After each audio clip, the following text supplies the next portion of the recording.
Bellingwood Vignettes by Diane Greenwood Muir. Book 11, Vignette number 3, Home is Where the Heart Is. "Get off, you furry beast," Beryl grumped. She lifted Miss Kitty from her stomach and put her down on the bed beside the pillow. "What time is it anyway?" The cat made one more attempt to crawl back into the spot she'd claimed, but Beryl turned on her side to see the clock. 6? Why are you doing this to me? Don't you know I need my beauty sleep?" "Meow," came the reply as Miss Kitty pushed her nose into the crook of Beryl's arm. "Not funny. Go back to sleep." Beryl wrapped her arm around the cat and tucked her in close to her stomach, knowing full well that wouldn't solve the problem. All she wanted was a few more minutes. Maybe she could drift far enough away so the cat's antics wouldn't bother her. "Meow," the cat said again, pushing herself away with all her strength. She slithered out from under Beryl's arms, climbed up onto the woman's hips, and meowed as loudly as she could. Beryl harumphed and swung her legs over to the edge of the bed so she could sit up. Miss Kitty followed, staying close to Beryl's body. "What in the world?" Beryl muttered. She followed the cat to the kitchen. Miss Kitty jumped up on the counter where her food dish sat and looked at Beryl expectantly.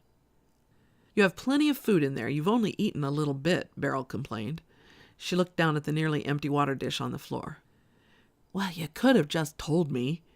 If you'd said something last night, we wouldn't be having this problem right now." She rinsed it out, refilled it, and put it back down. "Is that enough?" Miss Kitty patted her way over to Beryl and rubbed her face on Beryl's arm. "Oh, I'm not happy with you right now. It's been a long week, and now you want attention?" Beryl had just returned from a week on the East Coast. She'd met with several gallery owners, and her agent had set up 2 meetings with large corporate clients. There was some big money available if she wanted to do the work. And she would. She'd learned long ago that staying busy meant keeping the fear of going broke monkey off her back.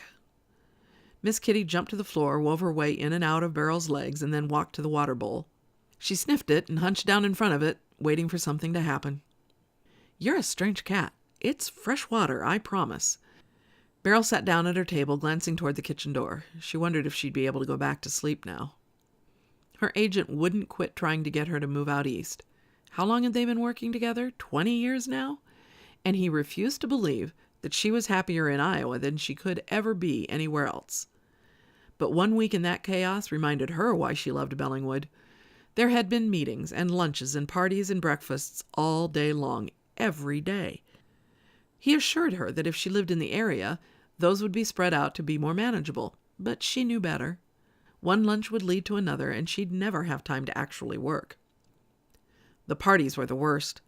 That scene was not a place Beryl was comfortable. She couldn't bear the fake kiss-kiss greetings or the blatant self-promotion that people did at any cost. In all her years of being part of that crowd, she'd made very few real friends. She chuckled to herself.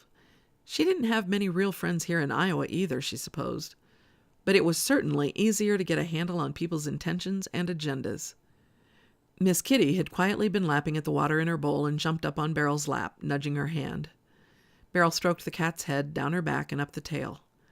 She took a deep breath as her hand rubbed the soft coat over and over. "It's why I come back here," Beryl said quietly. "I can be as crazy and wacky as I want, and nobody tries to one-up me. They just let me be who I am. No pretense, no fake lovey stuff, just real. I'll never leave Iowa." Before the cat got too comfortable on her lap, Beryl stood up and carried Miss Kitty out of the kitchen, flipping the light back off. Sunlight was coming through the windows, but there were no plans for today, so it wouldn't matter how late she slept.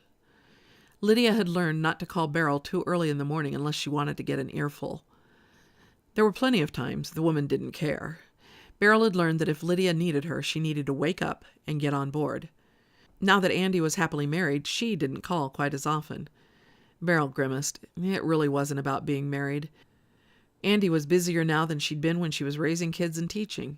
Between working at the library, maintaining the odd little pop culture museum at Sycamore House, her grandchildren, and responding when Lydia needed something, Andy was always going. "Old ladies, huh?" Beryl said, sitting down on her bed. She lay back and let Miss Kitty get comfortable on her stomach. "This is the best time of our lives." The cat purred loudly as Beryl pulled the sheet over the top of both of them. "You going to be okay under there?" she asked.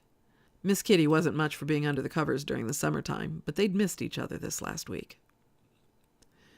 This really was the best time of her life. She lived where she wanted to live, had great friends who understand when she needed to hide out and work, but jumped right in when she was free to spend time with them. And that little Rebecca was such a joy. Beryl had never taken a student as young as her, but the child was a sponge. Maybe they really would go to Paris and Venice, to Rome and Cairo together someday. Rebecca continued to talk about it, and one day showed up with a travel book for Europe. Beryl would love to travel with someone who saw the world with such joy. She smiled as she thought about the books she'd brought back. Rebecca would love looking at it. They didn't have much street art in Bellingwood, and graffiti was only seen on the trains flying through Boone. They'd been talking about graffiti and murals that Rebecca had seen on television. Anything to keep that little mind's creativity at its peak. The cat moved off Beryl's stomach and curled up beside her head.